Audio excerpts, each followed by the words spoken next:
Welcome back to Andersen Acres. We're in the kitchen again and we are making yet another pizza because apparently that's what people want to see. So today we are going to make a pan pizza. This is different than a deep dish pizza. Deep dish we pull up onto the sides of a pan. Pan pizza rises in the pan. I'll show you the difference when we actually have our dough.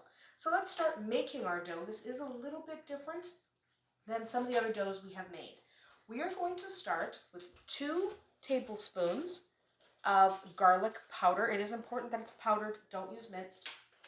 We want 1 teaspoon of basil. You can use oregano instead if you like. We want 1/4 teaspoon of white pepper. Don't do more than that. White pepper can be very potent. We would like about 4 tablespoons of butter. Do not use margarine, but you do need the butter. You absolutely want butter.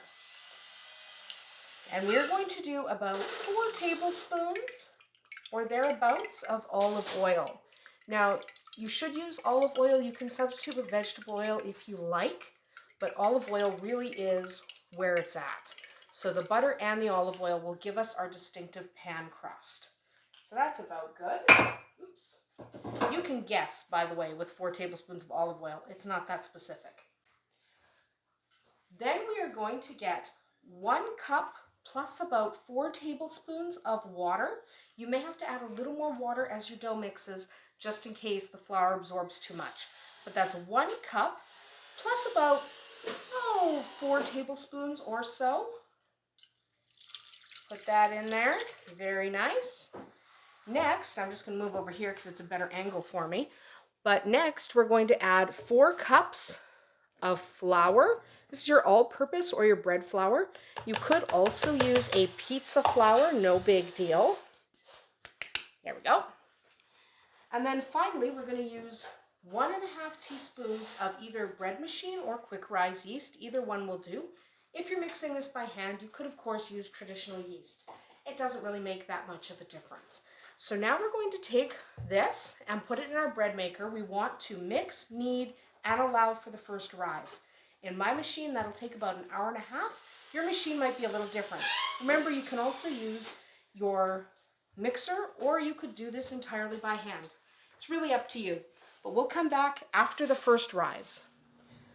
All right, while you're waiting for your dough to complete its first rise, you do want to prep your pans. Now, we are going to need some cake pans. So I've got a couple of round ones here. These are 9-inch cake pans, and I've got a couple of square ones here. These are actually 8 inches across, not 9. And then I've got these little guys.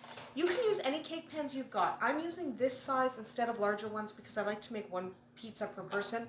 These little ones are going to be, I'm making a pizza for the dog. I know.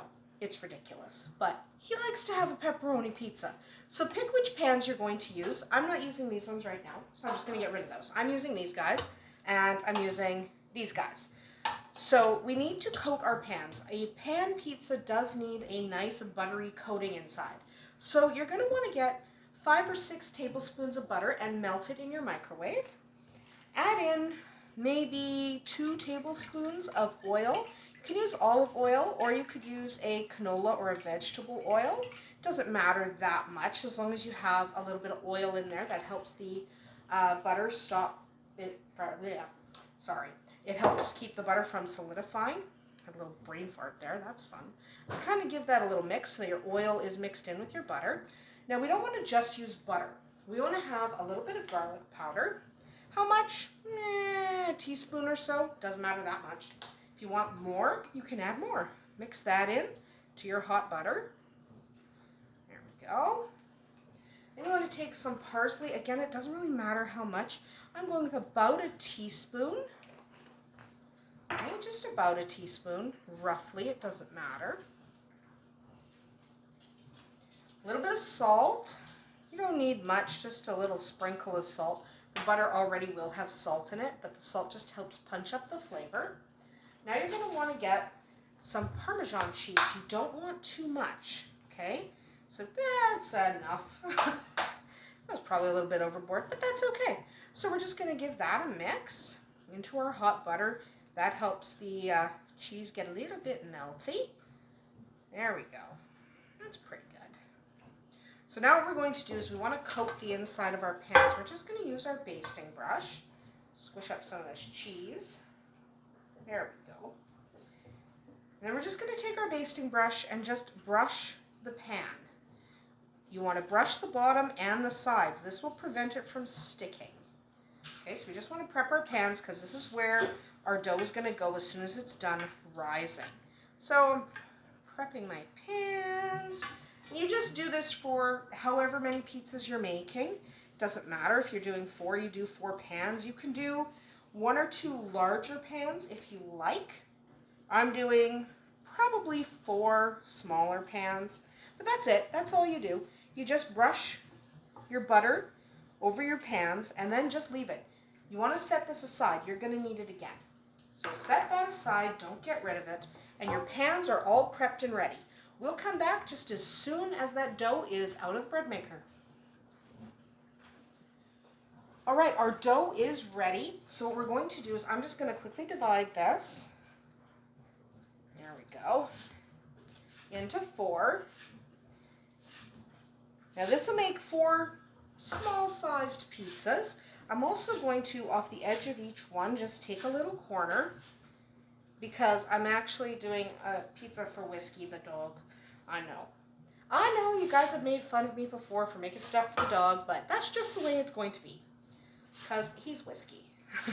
So we're going to form each of these into a ball, and then we're just going to let them sit for just a few minutes just so they can relax a little bit, because you don't want to be trying to spread dough that hasn't fully relaxed. You probably won't need a bunch of flour. Remember, there's a lot of butter and oil in this dough, so it probably is fairly good for smushing into your pans. But have a little flour on hand just in case you need it, and have a little bit of oil as well, just in case. So we're just going to let these sit for a few minutes. I'm just going to pick up some of this. Here we go. Less of a mess. So we're just going to let these sit for a few minutes just so they can relax. So we'll come back in about 10 minutes. All right, so our doughs have relaxed. We're going to set them aside, except for one. So we're just going to take one. Now, I know in every other pizza video, I have told you not to use a rolling pin. We're totally fine using a rolling pin this time because we are going to let these rise again. So we can squish all this air out. So you're just going to take your rolling pin and squish the air out. Okay, because we want all that air out this time. I know I always say don't do that, but this time we're doing that.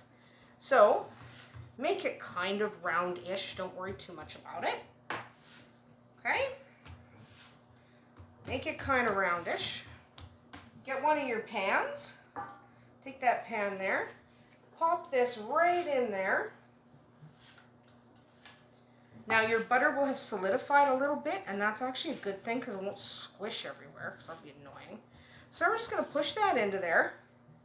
And now we are going to do that with the rest of these and set them aside to rise. So we're going to stick these, I'm sticking them in the microwave. You can stick them wherever works for you for rising dough. And we're going to leave them for about an hour before we do anything else with them. They do need to rise, otherwise they are not going to be a nice pan pizza. So stick that away. I'm putting them in my microwave here, but you can put them wherever. Put them away. We'll come back when they've risen. All right, so our crusts have puffed. You may have to give them a little bit more rise time than you expect because there is no sugar in your dough. So because there's no sugar, you might need a little extra rise time, but that's okay. We're not in a rush. So we're going to take our butter mixture and we're just going to brush that over our crusts. And we are also going to preheat our oven to 400 degrees Fahrenheit. Okay, so preheat that while you're prepping your crusts. You don't need any pizza stone or anything like that because you're going to bake in these pans.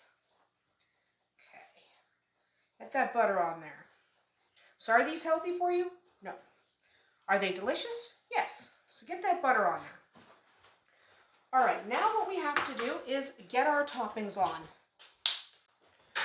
There they are, plenty of toppings. We are doing a cheese and a pepperoni because I have a kid who likes cheese and a pepperoni. And of course, there's a dog who is also having pepperoni. We're just gonna slide a little bit of garlic salt onto here. I like this chunky sea salt with bits of garlic. It's really nice to sprinkle on top. And then we're going to pop these in the oven, 400 degrees Fahrenheit for at least 15 minutes, probably closer to 20. All right, these pizzas have cooked for 20 minutes, so we're just going to get one out of here. They should come out really easy. Remember, we greased the bottom of the pans with the butter mixture, and these are actually fantastic on the bottom. I'll show you once we cut them. So I'm just going to give this one a cut. I'm going to use this type of cutter. This is actually really easy to use, and it works very, very well. Okay, so I'm just going to cut this one into 6 pieces because of the size. This is a nice individual size pizza. And if we look at the bottoms, just like that, okay, nice and crisp. The bottom should be crisp and golden. So that is a pan crust pizza. If you were making a deep dish, we actually would have deflated the crust after the second rise and pushed it up the sides of the pan and then filled the inside with our toppings. So that's the difference between a deep dish where you have a lot of toppings almost inside a bread bowl and a pan pizza that you just let rise and cover with toppings. I will do deep dish and show you how to do that in a different video. I'm not doing it today. We were only doing pan crust. So thank you for joining us here today at Andersen Acres. I hope you make your own pan crust pizza. It is delicious, if a little greasy for a pizza. But here at Andersen Acres, we love all pizza. See you tomorrow.